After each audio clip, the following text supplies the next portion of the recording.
നമസ്കാരം. എല്ലാ പ്രിയപ്പെട്ടവർക്കും റെസ്പോൺസ് കേരളയിലേക്ക് സ്വാഗതം. ടി.പി. ചന്ദ്രശേഖരൻ വധക്കേസിലെ പ്രതിയായിട്ടുള്ള കൊടിസുനിക്ക് പോലീസ് സഹായത്തിൽ അല്ലെങ്കിൽ പോലീസ് അകമ്പടിയോടുകൂടി മദ്യസേവ നടത്താനുള്ള എല്ലാ സൗകര്യവും ഈ സർക്കാർ ചെയ്തു നൽകിയ വിവരം ഇന്നലെയും മിനിയാന്നുമായി എല്ലാ ചാനലുകളും വളരെ പ്രാധാന്യത്തോടു കൂടി ചർച്ച ചെയ്തുകൊണ്ടിരിക്കുകയാണ്. ഇതുമായി ബന്ധപ്പെട്ട് ഇന്ന് DGP റവാഡ ചന്ദ്രശേഖർ പറഞ്ഞ ഒരു പ്രധാനപ്പെട്ട കാര്യമുണ്ട്. കൊടിസുനിയുമായി ബന്ധപ്പെട്ട് ഈ കേസ്, അതായത് കൊടിസുനി ന്യൂമാഹി കൊലപാതകവുമായിട്ടുള്ള ബന്ധപ്പെട്ടുള്ള കാര്യത്തിൽ കോടതിയിൽ ഹാജരാക്കി തിരിച്ചു കൊണ്ടുവരുന്നതിനിടയിൽ തലശ്ശേരിയിൽ നിന്ന് ഹോട്ടലിൽ ഭക്ഷണം കഴിക്കാൻ കയറുന്നു. അതിനുശേഷം ഒരു വണ്ടി അവിടേക്ക് വരുന്നു. അതിൽ നിന്ന് ഇറങ്ങിയ ആളുകൾ കൊടിസുനിക്ക് മദ്യം കൊടുക്കുന്നു. ഒരു 3ഓളം പോലീസിനെ കാവൽ നിർത്തിക്കൊണ്ട് ആ പോലീസ് കാവലിൽ കൊടിസുനി മദ്യപിക്കുന്ന കാര്യമാണ് അല്ലെങ്കിൽ കാഴ്ചയാണ് മാധ്യമങ്ങളിലൂടെ പുറത്തു വന്നത്. ഈ പുറത്തു വന്നതിനു ശേഷം ഉടൻ തന്നെ കൊടിസുനിയുടെ ജാമ്യം റദ്ദാക്കുന്നുണ്ട്. ജാമ്യമല്ല, പരോൾ റദ്ദാക്കുന്നുണ്ട്. പേരിന് ഈ പോലീസുകാർക്ക് സസ്പെൻഷൻ നടപടി കൊടുത്തിട്ടുണ്ട്. പക്ഷെ അപ്പോഴും ചോദ്യം ഉയർന്നത്, എന്തുകൊണ്ടാണ് കൊടിസുനിക്കെതിരെ കേസെടുക്കാത്തത്? ചട്ടം ലംഘിച്ചുകൊണ്ട് കോടതിയിൽ നിന്ന് കൊണ്ടുവരുന്ന വഴിക്ക് പൊതുസ്ഥലത്തിരുന്ന് മദ്യപിക്കുമ്പോൾ കൊടിസുനിയെ പോലുള്ള ഒരു ക്രിമിനലിനെതിരായി കൊണ്ട് കേസെടുക്കണ്ടേ എന്നാണ് പ്രധാനപ്പെട്ട ചോദ്യമായി ഉയർന്നത്. പക്ഷേ ആ തരത്തിൽ കേസെടുക്കാൻ പോലീസ് തുനിഞ്ഞില്ല. ആരാണ് കൊടിസുനിക്ക് മദ്യം കൊണ്ടുകൊടുത്തത്? അവരെവിടെ നിന്ന് വന്നു? അവരും കൊടിസുനിയും തമ്മിലുള്ള ബന്ധം എന്താണ്? ഇതിന്റെ പുറകിൽ പ്രവർത്തിച്ച ആളുകൾ ആരാണ്? ഈ തരത്തിൽ ഒരു കാര്യവും കേരള പോലീസിന് അറിയേണ്ട കാര്യമേ ഉണ്ടായിരുന്നില്ല. ഇതിന്റെ കാര്യം എന്തെന്ന് വെച്ചാൽ, ഇത്തരത്തിലൊരു കേസ് കൂടെ കൊടിസുനിയുടെ പേരിൽ വന്നു കഴിഞ്ഞാൽ കൊടിസുനിക്ക് ഇനി ജാമ്യം കിട്ടുന്നത് വളരെ പരിതാപകരമായ അവസ്ഥയിലോട്ട് പോകും.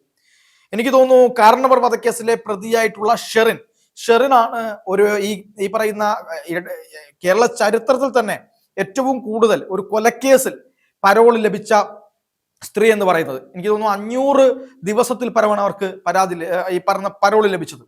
ഇതുപോലെ തന്നെയാണ് ടി.പി. ചന്ദ്രശേഖരൻ വധക്കേസിലെ ഏകദേശം എല്ലാ പ്രതികൾക്കും 500-ൽ കൂടുതൽ ദിവസം പരോൾ ലഭിച്ചിട്ടുണ്ട്. മറ്റാർക്കും കിട്ടാത്ത തരത്തിലുള്ള പ്രിവിലേജ് ആണ് ടി.പി. ചന്ദ്രശേഖരൻ വധക്കേസിലെ പ്രതികൾക്ക് മാത്രം ഇവിടുത്തെ സർക്കാർ ചെയ്തുകൊണ്ടിരിക്കുന്നത് എന്ന കാര്യത്തിൽ യാതൊരു സംശയവുമില്ല. അങ്ങനെ ഇരിക്കുമ്പോഴാണ് ഈ പറയുന്ന മദ്യപാനത്തിന്റെ കാര്യം വരുന്നതും അവിടെ പോലീസുകാർക്ക് അല്ലെങ്കിൽ പോലീസുകാരുടെ മേൽ മാത്രം നടപടി എടുത്തുകൊണ്ട് മുഖം രക്ഷിക്കാനുള്ള കാര്യങ്ങൾ സർക്കാർ ചെയ്തത്. പക്ഷെ അത് പോരാ.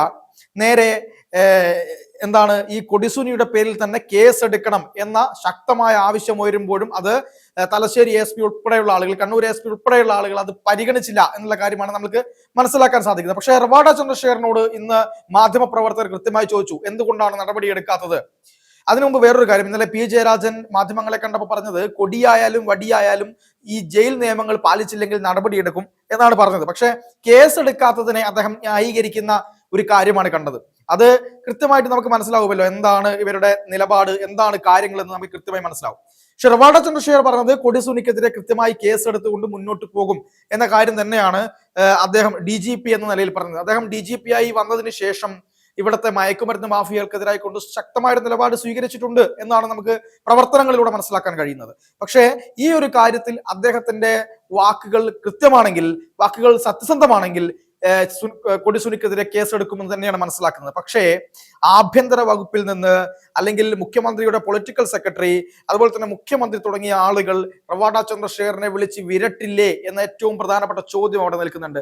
ഇവരെ മറികടന്നുകൊണ്ട് റവാഡ ചന്ദ്രശേഖരനെ കൊടിസുനിയുടെ പേരിൽ കേസെടുക്കാൻ കഴിയുമോ എന്നത് വലിയ അത്ഭുതത്തോടെ എല്ലാം ആളുകൾ നോക്കിക്കൊണ്ടിരിക്കുന്ന ഒരു കാര്യമാണ്. എന്തായാലും ഈ പറയുന്ന മലയാളിയുടെ ഒരു പൊതുബോധത്തെ വോട്ട് ചെയ്ത് വിജയിപ്പിച്ച ആളുകളുടെ എല്ലാം തന്നെ അവരെയൊക്കെ പുച്ഛിക്കുന്ന തരത്തിലേക്കാണ് സംസ്ഥാന സർക്കാർ ഈ ക്രിമിനലുകൾക്ക് ഇങ്ങനെ സഹായം ചെയ്തു കൊടുക്കുന്നത്. മറ്റൊരാൾക്കും ചെയ്തു കൊടുക്കാത്ത സഹായമാണ് ഇത്രയധികം കൊലപാതക കേസുകളിൽ പ്രതിയായിട്ടുള്ള ഈ മാഫിയ സംഘത്തിന് സർക്കാർ ചെയ്തു കൊടുക്കുന്നത് എന്ന് കാണുമ്പോഴാണ് ഒരു കമ്മ്യൂണിസ്റ്റ് ഗവൺമെന്റ്, ഒരു CPM എന്ന് പറയുമ്പോൾ കമ്മ്യൂണിസ്റ്റ് പാർട്ടി ഓഫ് മാർക്സിസ്റ്റ്, ആ ഒരു അടിസ്ഥാന വർഗത്തിന്റെ ഗവൺമെന്റ് എന്ന് പല ആളുകളും വിശ്വസിക്കുന്ന ആ ഒരു ഗവൺമെന്റിന്റെ ഭാഗത്തു നിന്ന് ഇത്തരത്തിലുള്ള നടപടി ഉണ്ടാകുന്നത്. അപ്പൊ ചോദിക്കും, ബാക്കിയെല്ലാം ചെയ്യുന്നത് നല്ലതാണോ എന്നുള്ളൊരു ചോദ്യം വരും. പക്ഷേ പലപ്പോഴായിട്ടും ഇത്തരത്തിലുള്ള നടപടികൾ വരുന്ന സമയത്ത് കൊടിസുനിയുമായിട്ട് ഞങ്ങൾക്ക് ബന്ധമില്ല, ഷാഫിയുമായിട്ട് ഞങ്ങൾക്ക് ബന്ധമില്ല, TK രജീഷ്, അണ്ണൻ സുജിത്ത് തുടങ്ങിയ ആളുകളുമായിട്ട് ആരുമായിട്ടും പാർട്ടിക്ക് ഒരു ബന്ധവുമില്ല എന്ന കാര്യമാണ് പലപ്പോഴും പാർട്ടി പറയാറുള്ളത്. പിന്നെ എന്തുകൊണ്ടാണ് ഇവർക്ക് മാത്രം ഇത്ര സൗകര്യം ചെയ്തു കൊടുക്കുന്നത്?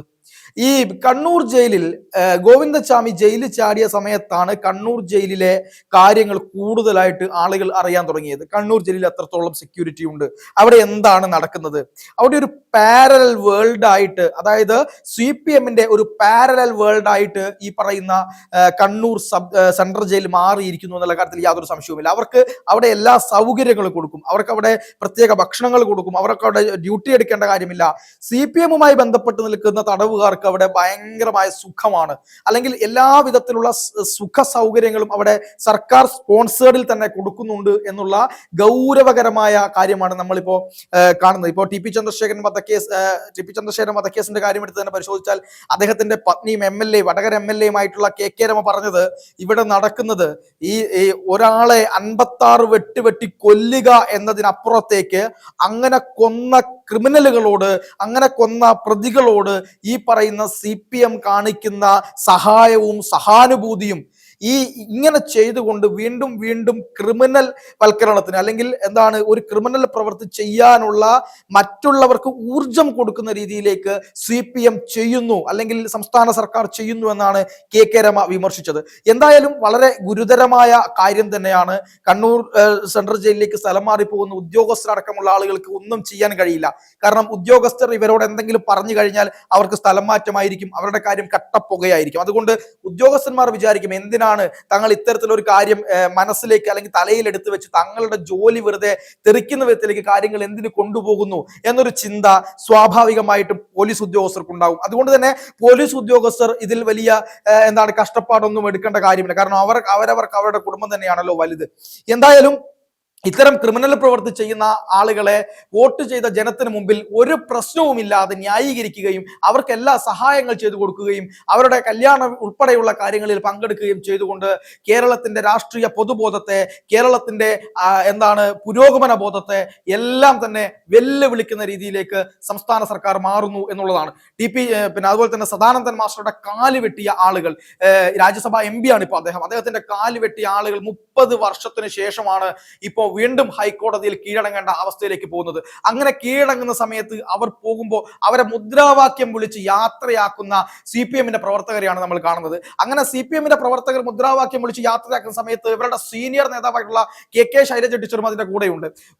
ഒരു സമയത്ത് കേരളം ഏറെ പ്രതീക്ഷയോടെ നോക്കിക്കണ്ട, ഇപ്പോഴും ആളുകളെല്ലാം തന്നെ KK ശൈലജ ടീച്ചർ എന്ന പേര് കേൾക്കുമ്പോൾ വേറെ ബഹുമാനത്തോടെ കാണുന്ന ശൈലജ ടീച്ചറുടെ ഭാഗത്തു നിന്ന് ഇത്ര മനുഷ്യത്വരഹിതമായ കാര്യങ്ങൾ CPM-ന്റെ ക്രിമിനലുകളോട് കാണിക്കുന്ന ഈ ഒരു കരുതൽ കണ്ട് കേരളം വല്ലാതെ അന്തം വിട്ടിരിക്കുന്നു എന്ന കാര്യത്തിൽ യാതൊരു സംശയവുമില്ല.